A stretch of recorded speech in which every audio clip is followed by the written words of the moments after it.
قل إن كانت لكم الدار الآخرة عند الله خالصة من دون الناس فتمنوا الموت إن كنتم صادقين ولن يتمنوه أبدا بما قدمت أيديهم والله عليم بالظالمين ولتجدنهم أحرص الناس على حياة ومن الذين أشركوا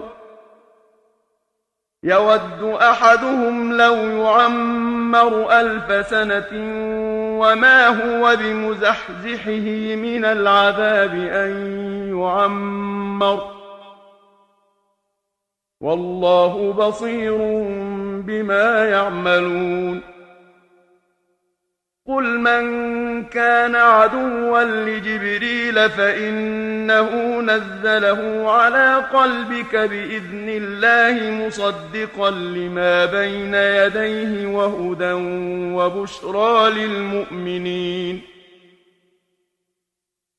من كان عدوا لله وملائكته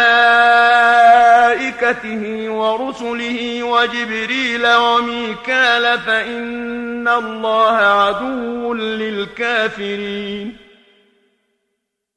ولقد أنزلنا إليك آيات بينات وما يكفر بها إلا الفاسقون أو كلما عاهدوا عهدا نبذه فريق منهم بل أكثرهم لا يؤمنون ولما جاءهم رسول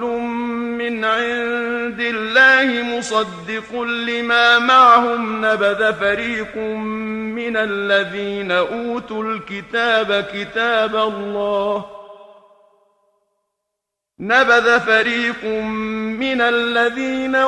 الكتاب كتاب الله وراء ظهورهم كأنهم لا يعلمون